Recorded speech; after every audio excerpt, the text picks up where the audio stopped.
Olá, esta é mais uma aula sobre políticas de juventude. Nela, iremos tratar das capacidades e competências para desenvolver políticas de juventude. Boa aula!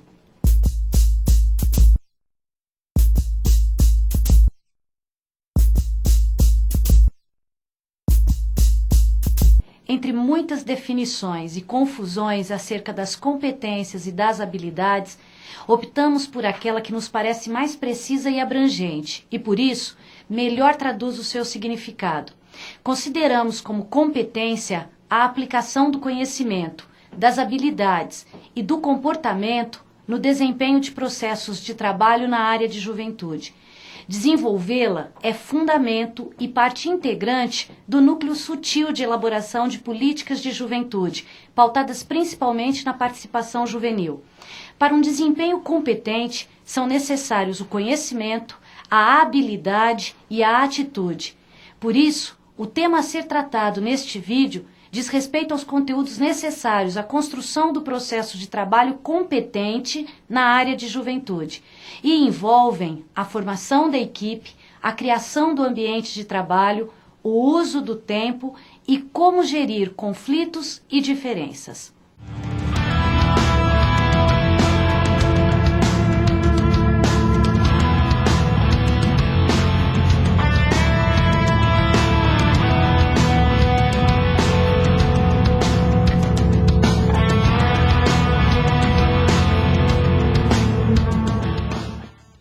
Um dos elementos primordiais para que as lideranças jovens e os gestores possam trabalhar com juventude é, partindo da diversidade de grupos de jovens e de pessoas com perfis diferentes, saber trabalhar em equipe. Compor a equipe, definir os papéis e as responsabilidades com clareza, cria um ambiente de trabalho harmonioso e produtivo. A formação da equipe deve estar diretamente relacionada ao planejamento do trabalho ou da ação a ser desenvolvida.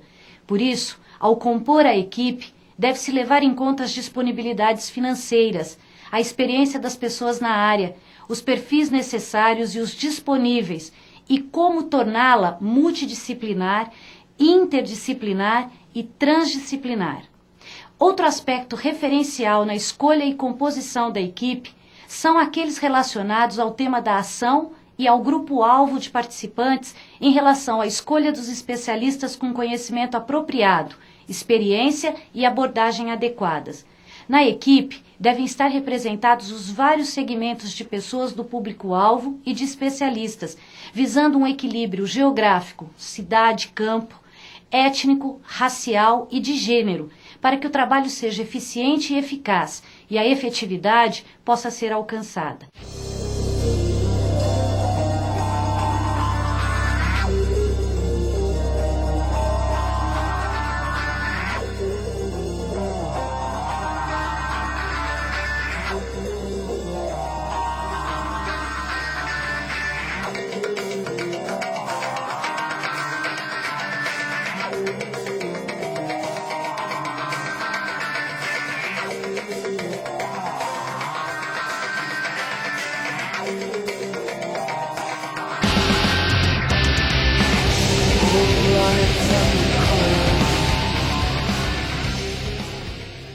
Eficácia, eficiência e efetividade são resultados de um desempenho competente. A comunicação é um dos elementos mais importantes para a coesão da equipe, para o bom desempenho das atividades, na definição de responsabilidades e prazos e na definição de lideranças. Reunir a equipe é de grande valia para o entrosamento e conhecimento do grupo de trabalho. Deve ser definido um coordenador responsável pela comunicação e articulação interna do grupo. Uma vez formada a equipe e com alguns referenciais definidos, as lideranças jovens e os gestores devem se empenhar no desenvolvimento dela e de seu trabalho. Como referenciais, deve ser criado um ambiente de confiança, apoio e respeito. Deve ser definida uma liderança clara e com funções definidas e devem ser utilizados todos os recursos e competências individuais. É possível observar que as grandes questões que podem levar ao sucesso ou ao fracasso de políticas de juventude estão ligadas à equipe. O Conselho Nacional de Juventude, em sua composição, com 40%, 40 das suas cadeiras, no total 60. 40 são sociedade civil e 20 governo.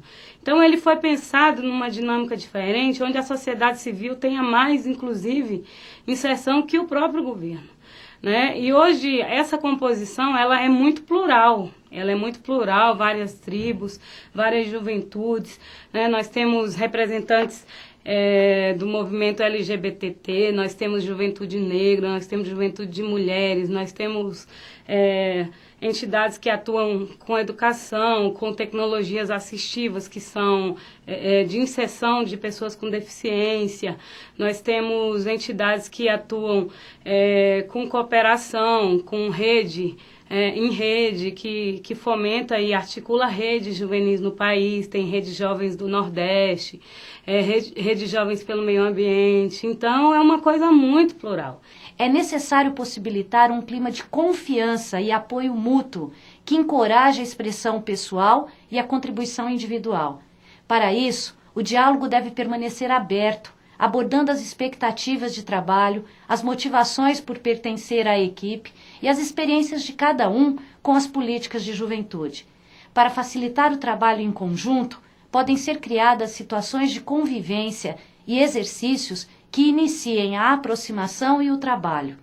Como sugestão, existe o exercício de guiar e ser guiado. Consiste em conduzir o parceiro, de olhos vendados, pelo local de formação. O tempo necessário para desenvolver o exercício numa equipe de 4 pessoas é de 20 minutos. Todos devem, de olhos vendados, com exceção do primeiro, formar uma fila indiana e, guiada pelo primeiro, percorrer o local de reunião. Aos poucos devem, um a um, experimentar o lugar de condutor. As experiências de guiar e ser guiado levam à confiança. Não se esqueça de que um membro de uma equipe deve sempre saber ouvir e buscar entender o que está sendo dito, fazer perguntas para esclarecer conceitos e percepções, gerar emoções positivas, oferecer apoio, dar um feedback positivo do trabalho e fazer críticas de forma solidária e cuidadosa.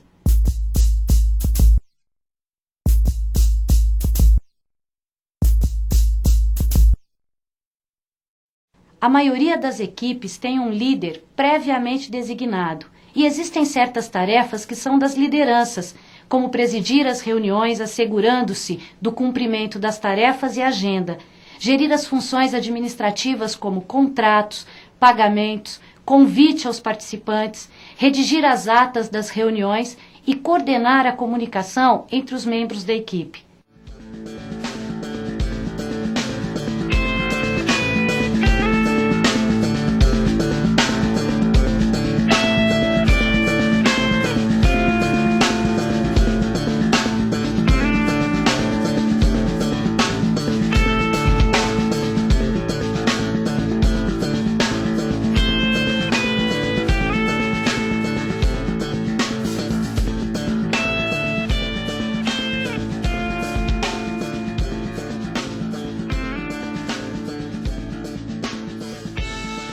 Liderar exige saber gerir as dinâmicas e estruturas do trabalho em equipe. Cada membro da equipe vê e é visto de diferentes formas, tem diferentes habilidades, competências e personalidades. Considerar tudo isso fomentando dentro da equipe a cooperação e a aprendizagem em detrimento da competição e experimentar em diferentes situações a multiliderança é um grande desafio. Uma equipe democraticamente estruturada, onde os membros têm responsabilidades iguais pela tomada de decisão, também ajuda a desenvolver as estruturas de poder de modo mais harmônico. Como referências norteadoras que ajudam na tarefa de liderar, deve-se responder às questões como: a sua equipe tem um líder claramente bem definido? Como são tomadas as decisões? Todos contribuem? Se não, diga o porquê. Existem, e o que acontece com os excessivamente dominadores e os reservados? Quem decide as prioridades e os prazos? E a repartição das tarefas? Quem é que fica com as tarefas mais importantes e com as menos visíveis? Como a equipe pode ajudar a criar hipóteses de participação mais equitativas? Em uma equipe multidisciplinar, os fatores pessoais e culturais se misturam e podem, às vezes, dificultar o reconhecimento das diferenças como algo positivo a ser explorado. Muitos são os papéis a serem desenvolvidos e trocados na equipe e revelam diferentes qualidades em cada um. Para a eficácia do trabalho em equipe, é necessário que todos os membros possam contribuir de acordo com as suas capacidades, desempenhando papéis em que se sintam confortáveis e sejam reconhecidos e valorizados pelo restante do grupo. No entanto, mesmo com todo o cuidado de liderança e dos demais membros da equipe, o conflito emerge e dificulta o trabalho. Se visto como algo normal, pode ser superado e agregar valor ao trabalho e à equipe. Geralmente, as diferentes necessidades, objetivos e valores, as diferentes expectativas de resultado, as diferenças na percepção de motivações, palavras, ações e situações e a má vontade na tentativa de colaborar ou assumir compromissos são os principais fatores geradores de conflito. Conforme o contexto cultural, devem ser abordados de forma direta, aberta e consciente.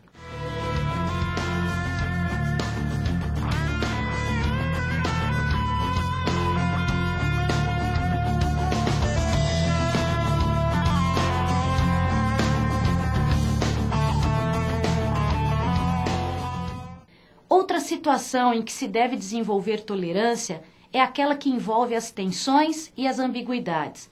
Às vezes, os interesses individuais divergem daqueles do grupo.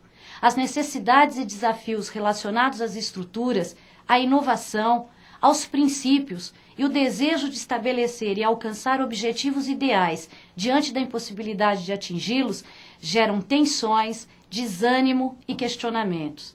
As diferentes abordagens e interpretações de uma mesma questão levam à insegurança, à confusão e à frustração. O diálogo é sempre uma porta aberta para a compreensão e a continuidade do trabalho. Avaliar uma política pública ou um trabalho de equipe multidisciplinar na área de políticas de juventude é uma necessidade. Nos permite corrigir erros e desvios e, por isso, alcançar a sua efetividade. A equipe deve avaliar o programa, os participantes, a evolução dos objetivos fixados e o próprio trabalho. É possível avaliar a equipe através das rodas de avaliação regulares, num ambiente de privacidade e diferente do local de trabalho. Outra forma de avaliação se dá em 2 passos. O primeiro consiste em escrever em uma folha a sua opinião sobre a equipe. Podem ser escritas várias frases em várias folhas. Com todas as folhas no centro da sala, lê-se uma das frases e cada membro da equipe se aproxima ou se afasta do papel à medida que concordam ou não com a opinião. Uma a uma, as frases devem ser lidas, debatidas e devem gerar uma tomada de posição frente àquela opinião.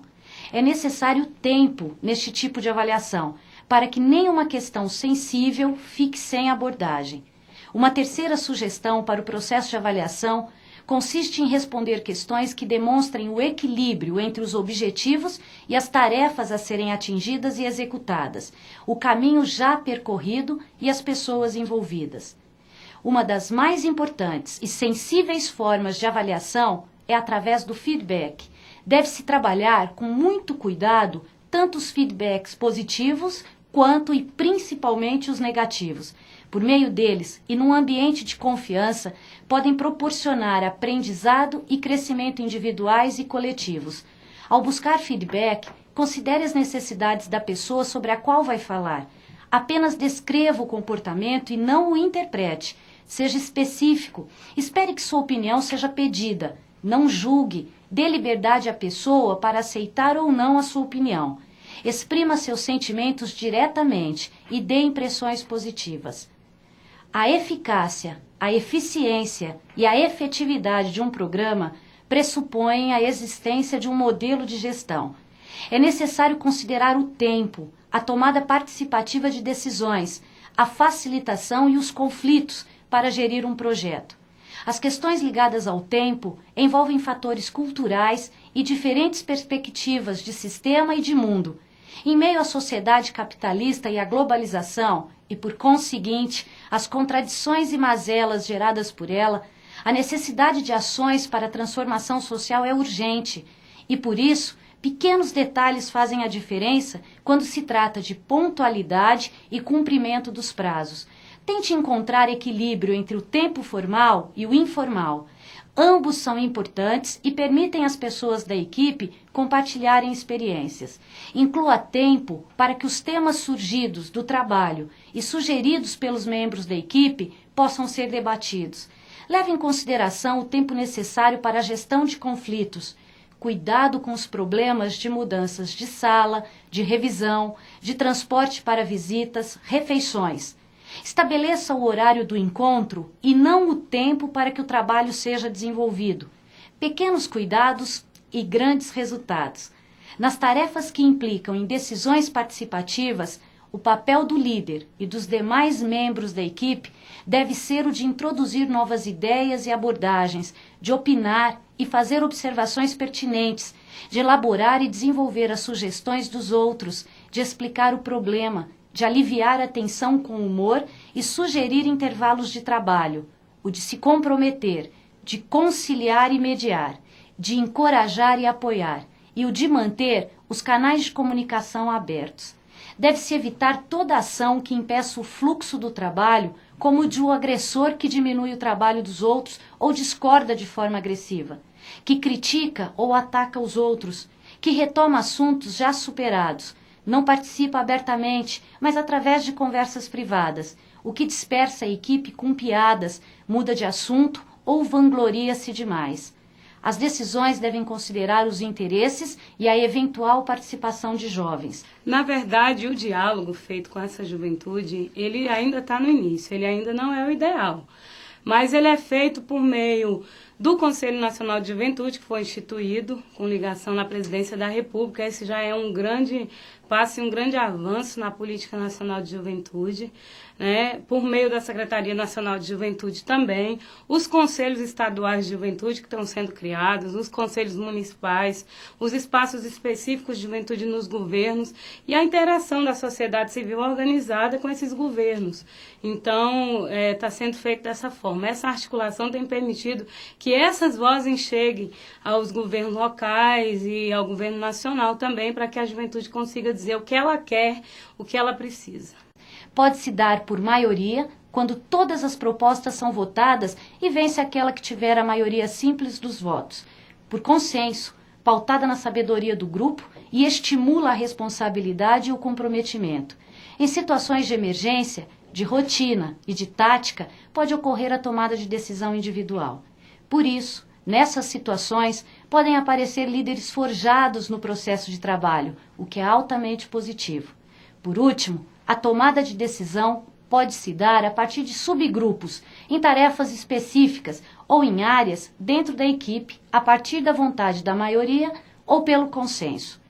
Assim, definir a equipe, as lideranças e as funções, gerenciar diferenças e conflitos, desenvolver a tolerância, avaliar o próprio trabalho e o da equipe, administrar as questões que envolvem o tempo e possibilitar as decisões participativas são referenciais de eficácia, de eficiência e de efetividade nas políticas de juventude. Aprender para fazer melhor e obter a efetividade da ação, isto é, para que se dê a transformação social, é o objetivo de todos. Bons estudos!